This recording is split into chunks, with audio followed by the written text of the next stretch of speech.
we're in a great mood. We're here with our friends. That's right. Jen's finally back after a couple weeks. Mm-hmm. Has it been 2 weeks? I think so, because you had basketball and then basketball. No, you were here. You only missed 1 week because you were here on Veterans Day, right? Yeah. Okay. Yeah. Yeah, because we went out for pizza. Yeah. Okay. So you missed 1 week and then we were late with the holiday. Right.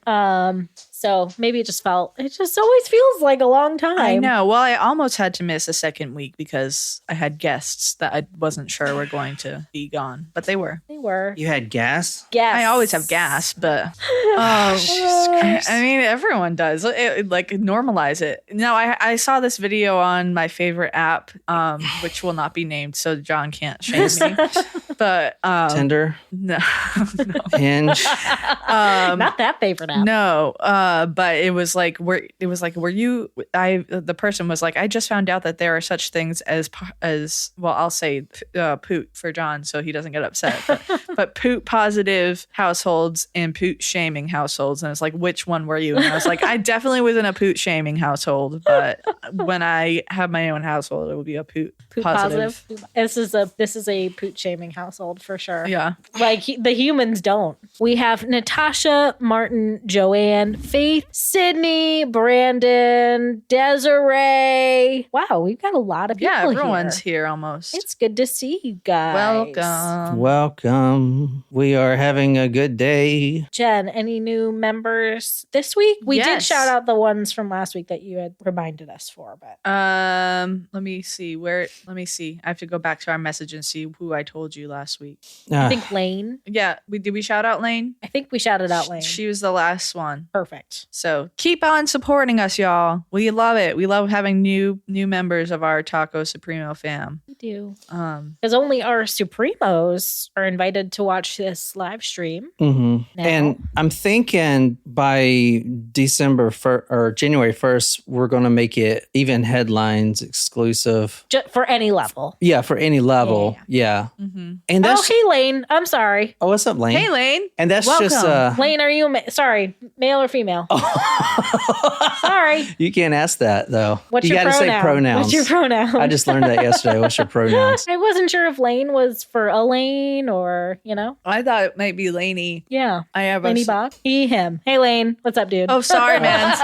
Sorry. It's okay. It's better to be associated with a female anyway. Oh, man. I'm so glad. We got a lot of male supporters, and they're here for you. This is a so female dominated sport. Literally, dude. True crime is 99% female. I mean, literally. And we have, I can count 4, 5 now male supporters. It's pretty good. That is pretty good. Better than 0. Today, surprise shot is for Sable. Sable requested a non-alcoholic surprise shot, so it fits with Nicole being on her antibiotics. So everyone can participate. Thank you. Surprise shots. Surprise shots. We don't know what they are because they're a surprise. This is for Sable. Mm-hmm. Detroit.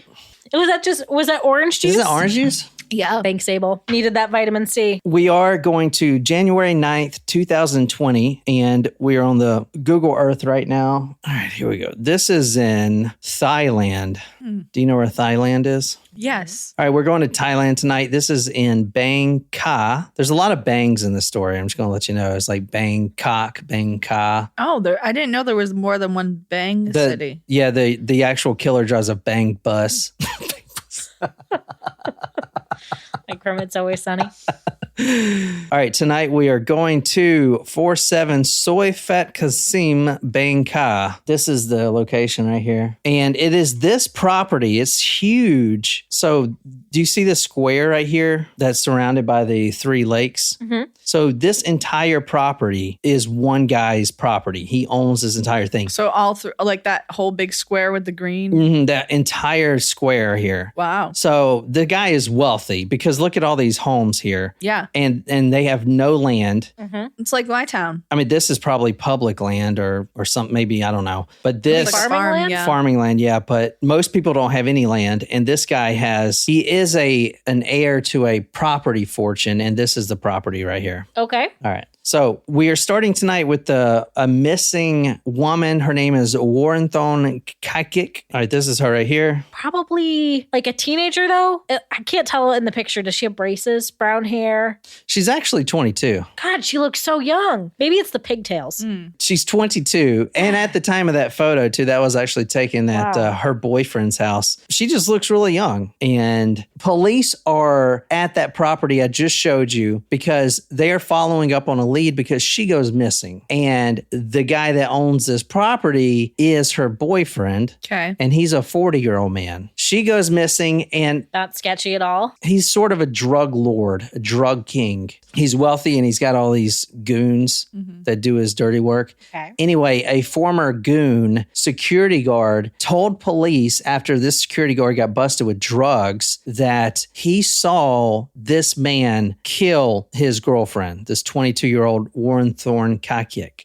And let me show you the man who owns this house. This is the man right here. He looks kind of like, A killer? yeah, sure. Is his chest full of tattoos? Yeah, it looks like it, yeah. Is he in a hospital bed in this photo? That's what I thought. I think so, but this was right after he was arrested. So maybe, Interesting. Look at all of his bracelets. I know. Does he look like a drug lord? Yes. Kind of. Does he? I mean, what's on the chain on his neck too? It looks like Like a what? from Jurassic fang? Park. A talon? Oh, yeah, like a dinosaur claw or something. Yeah. Yeah, What's I the see one that. dinosaur? Huh? Clever girl. What is it? Clever girl. I don't know. What's the name of the fucking dinosaur? Velociraptor? Yeah. Yeah. Thank you. Oh my god. I was going to be a This paleontologist. bacteria is starting to impact my brain. Yeah, don't let it get to your brain. That's a whole different problem. Yeah. Yeah, this thing right here. So he is tatted up. He's tatted up. He's got like that very heavy silver talon chain. If you put that picture back up, it almost looked like his neck was on Nicole's head.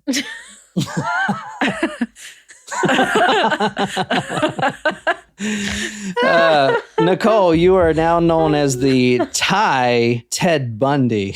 Oh God.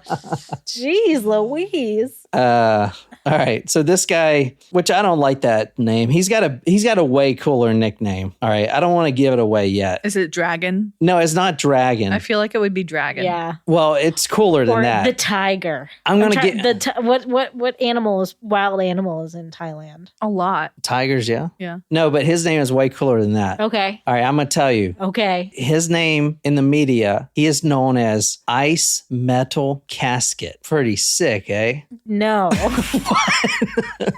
That's what he's known as, man. Is that? I wonder what it sounds like in Thai. I was going gonna to say, do you think it sounds cooler in Thai? Yeah, probably. Because it doesn't sound very cool. You don't think in it sounds English. cool in English? That's like the reason I'm No, doing this it's- story. That's just too long. Like that's Also, ice it's- metal casket. Ice Metal Casket And as sounds you see here, we badass. have this. You have the detectives that walk in. This just looks like the work of Ice Metal Casket.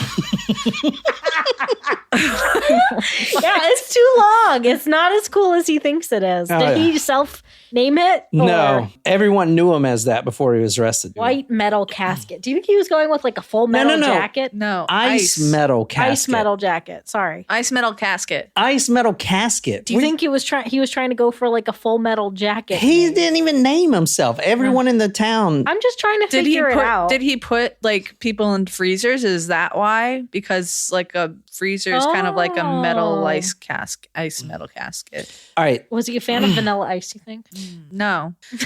This guy's name right here, the Thai Ted Bundy, is what some people call him, which I think that's stupid. But his name is Apichai Ongwisit. It sounds cooler in Thai. Yeah. Apichai Ongwisit. That's his name, not his nickname. Oh. Yeah. Sorry. Yeah, that's his name. Oh, I thought that was the nickname in Thai. No, he's 40 years old and he is How? Like he has genes like a 12-year-old. Yeah, he doesn't look like a 12-year-old. He looks like he's 20, I will Yeah. say. well, he is a yaba dealer, which What is yaba? you It's know, drugs. no, it's a special kind of drugs that I'm really surprised we don't have here in America. Anti-aging? What's he using? Isn't it like natural?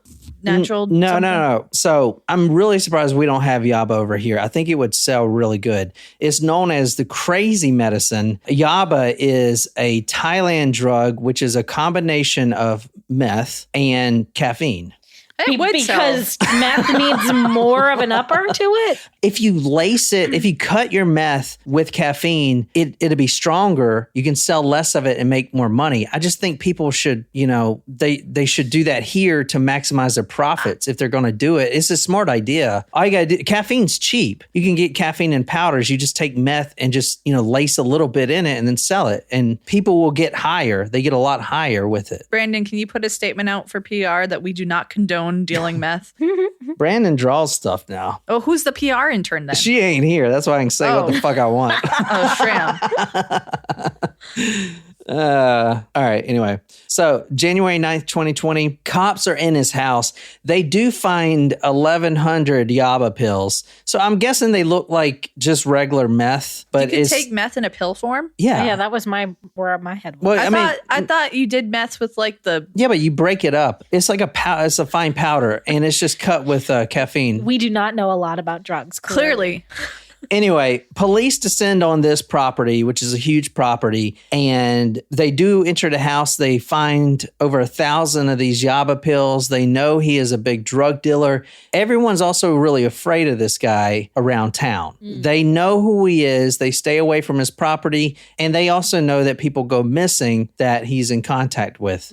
And the police have been wanting to take this guy down for a long time. Okay. And they just never could, nothing would ever stick. But now they have a former bodyguard and security guy and drug dealer who snitched on him and said, I saw him kill 22-year-old Warren Thorne Kakiak. I'm surprised that they would snitch on him. Yeah, I know. And they actually put his name like in the paper. I'm like, damn, this guy's dead. Yeah. For sure. They went through the home, but the security guard told them the body is most likely not in the home. It's in one of those ponds. So if we go here again, we see these ponds. Oh, yeah. There's 3 of them because he owns this whole property, right? Yep. Which is a lot. Now, everybody knows these ponds. They know what's in these ponds and they know what they're used for. Like, you mean bodies? Bodies, yeah. But everybody in town knows that there's, quote, flesh-eating fish. Yeah, I was going to ask if he had fish that got rid of the bodies. Every one of these ponds have flesh-eating fish, and the divers found that out real quick when they went in there. Dang. No one was injured. Oh my God, that's scary. Jeez, I know, right? It's kind of brilliant, but very scary. Yeah. Just like living on a pig farm. Yeah. So flesh-eating fish are in this pond, in every one of the ponds. Now, divers actually pulled out quite a few bones. And then let me show you a photo here. So this is just one of the photos of the divers pulling out bones. You see there's several bones, like a femur, and you see like little rib bones. This right here is a rib bone. Dang. So right there, you see that right there? Yeah. And this is like one of the things that was holding it down. Big old block, but there was no flesh, even in recently dumped bodies. Wow. So the fish, they do everything except eat the bones. So he needed maybe to get a bone-eating fish. But everything else was gone. Wow. Which is pretty crazy, right? Yeah, that is wild. We have found 298 bone pieces in the pond so far, but could not clarify how many humans those bones were from. We are also seeking his ex-girlfriend, who we believe might have witnessed or have found information about him killing the missing women. The investigation has found several women who were involved with the culprit have disappeared. They include his friends, girlfriends, and prostitutes. Police Colonel Jakarat Juranpat said. So they uncovered almost 300 bones. That's a lot. But there's how many bones in the human body, Jen? 206. There you go. Yeah, so at least 3 or 4 women. Okay. All right. Because Now, I'm just assuming they found multiple femurs and stuff like that, and at least you can say it's at least a certain number of bodies. Exactly. Now, I will say that the missing girl that we're talking about tonight, Warren Thorne, or Kakik, or they call her Keek. I will say Keek's body, they expected to see more flesh on some of the bones. A lot of the bones looked old, you know? They were blackened and moldy. Yeah. Broken would the off. water do that though? Like, yeah, but a recently missing person like Keek, they would think that they would see more of something, even little bits of flesh or whatever, and they're just not seeing it. So they decided to dig up some of the garden too because of a tip from like Bruce McArthur. Yeah, exactly. And that's where they found this. Oh. So this is a bag, and it's rolled inside a bed sheet. It's kind of hard to see. Now, this is Keek. Oh, dear. And how do they know this is Keek? Because somewhere in this bag of flesh and jumbled up mess under the garden was a very unique tattoo that belonged to Keek. And that's this. Oh. This is a beautiful tattoo. Wow. I know, right? That must have taken forever. Yeah. wow. A little bit about this victim, and there's not much on it. Even translated sources, there's not a lot on this case. It's kind of closed. All I could find was she's 22 and she works at a bar. Now, that may mean she's like in Thailand, they have those, they're not prostitutes. Well, some of them are, but some of them you just pay to spend time with you. I don't know if we've done stories like that. Yeah. Like was it in Japan? I think with so. The boys. Yes, that was a weird one. Yeah, so you just pay them to spend time with you. And I believe that's what she was, but all I could find was that she worked at a bar and she met this guy and this drug dealer, just drug lord, and that's it. That's her story. I feel like they have that here too somewhere. I've heard of them, like people like paying to cuddle or to like tickle, but that's also like very Tickle? weird. Oh, that's Yeah, weird too. it's weird. I hate getting tickled. I I'm absolutely going to hate tickle it. the shit out of you later. No, I hate it. I'm going to cough all over you instead. All right, let's talk about this guy. Apichai Ongwisit, a wealthy property heir known as the Thai Ted Bundy or Ice Metal Casket. I said he was a Yaba dealer. In 2019, so just 1 year earlier, police had went to his property and, quote, rescued a young girl from his home after he raped her at gunpoint. So this guy is not even in prison after that. Wow.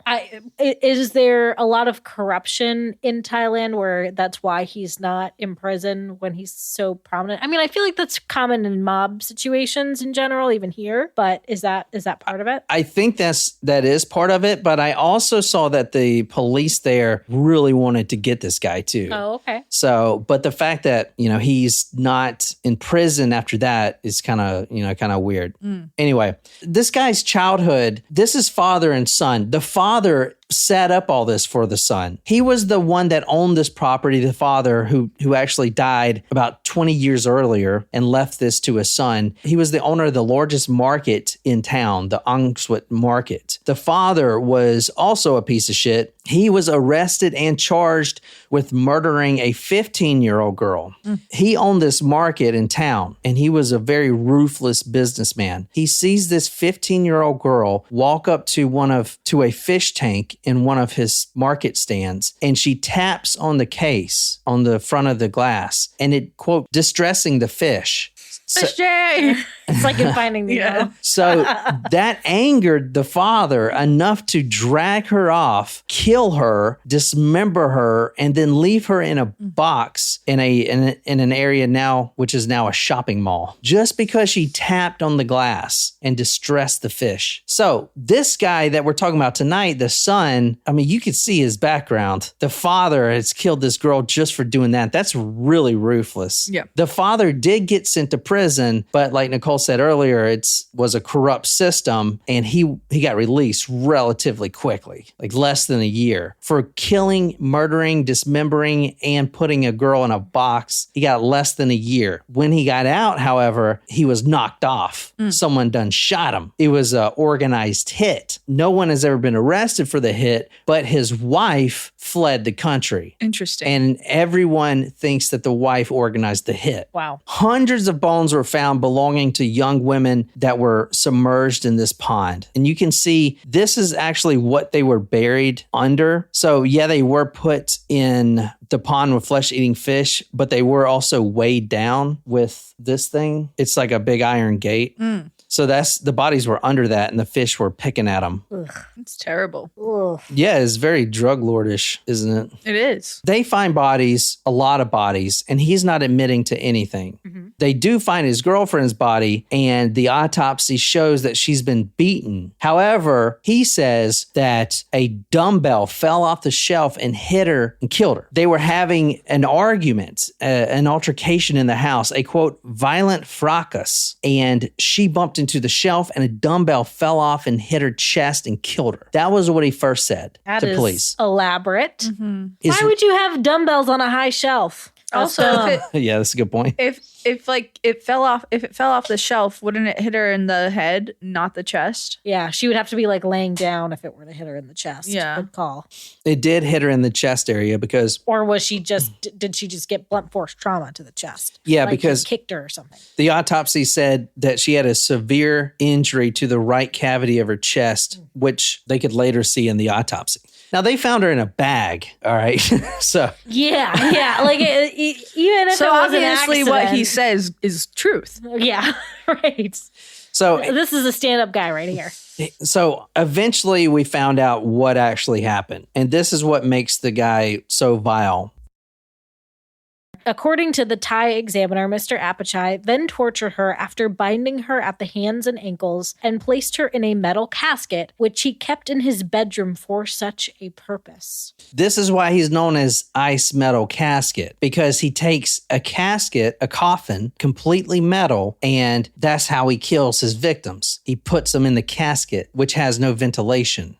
So that's terrible. Yeah, that's effed. Some of the caskets were even found in the pond, and they have been kind of... so he had more than one. Oh, yeah. Yeah, this guy that's how he would bury these bodies. In the casket. Or kill these bodies. He would throw them in a casket. And then dump it was like under his bed. But I was like, do you think that if he had the flesh-eating fish, you would just need one metal casket? Right. Why do you need more than one metal casket? You don't want to keep the body in the metal casket. Then it's not going to get eaten by the because fish. That's his name. Ice Metal Casket. This was not well thought of. And so this is like one of the caskets. It's a casket, a coffin casket, and it's metal. And I was wondering, well, where'd the ice come from? I think that's just because he's a cold-blooded killer or something. I don't know. That doesn't make any sense. But his name is Ice Metal Casket. That's what everyone knows him as. And they knew him as that prior to this. So here's what really happened. And once we finally got to the truth, we know, and this is what he's done to a lot of victims, including a 12-year-old girl who is presumably one of the bones found. The parents had lost her. She went missing, but she used to play around the property, and they think it was Apichai who killed her as well. Probably. Good guess. But this is what really happened. He takes this iron bar, this big iron bar, and he starts beating her with it. And then he subdues her. He ties up her hands and feet and throws her in a casket and locks it down. He says that he didn't know she would suffocate, but that's exactly what he was doing. Yeah, okay. In the morning time, obviously she's dead. She probably died, I don't know, within 5 or 10 minutes of asphyxiation. But she died in the casket. I mean, can you imagine being locked in that casket and screaming and screaming? The security guard actually said that during this murder, he had turned the radio up so none of his goons could hear what was going on. Ew. But she was in the casket dead. Natasha makes a good point. Ice is another name for meth, so maybe that's why. Oh. That makes a lot more sense. Yeah, that's it. That's it. That's definitely Thank you, it. Natasha. Yeah, thank you. There you go. There you go. Known to the public as Ice Metal Casket, 41-year-old Apichai Ongwisit is suspected of being a sadistic serial murderer who for years terrified locals into silence near his home in the Bangkok district of Bangkok. So, and that's where the case is now. I know it's not a lot. He is in prison, presumably for life. One can hope. Well, so he didn't get life for the murder, but they had to tack on multiple charges, including the 2019 rape at gunpoint charge and stuff like that. So this is him as he's being carried away. Now, supposedly, this is a good thing, and the police did want this, even though he has all this money. But unlike his father, let's say I'm getting carried away, unlike his father, who also was a drug lord and, terrorized the town, he also owned the market. So he was also bringing in money for the town. This guy wasn't. He's just selling meth, yaba. So that's why I think they really wanted to get him in. You can see, this is a crazy photo because you can see this guy smiling in the back. Oh, yeah. So honestly, that is not a lot of the story, but that is all that's out there. What do you guys think? I mean, I think it's always interesting when we cover cases like this in other countries because you don't hear about it at all. Yeah. I mean, I'm wondering if they're going to end up tacking on more murder charges since they found so many bodies and caskets in there, you know? Yeah. Yeah, I haven't... I don't know if they would waste their time if they already have a life sentence for them, but it's more for the victims. Yeah, the families of the victims. This case is like surprisingly so little on it to have such a crazy name, you know? I guess in a few years from now, things will start coming out when people start talking. Ice metal casket. I literally did that story because of the guy's name, and apparently it's not even cool. I mean, it's funny that you found it so cool. I thought it was like the better. Wow, what a cool name. I mean, I think it was cool. All right, that's all I got. So, all right, guys. See you tomorrow. All right, until next time, good night, you lovely, lovely people.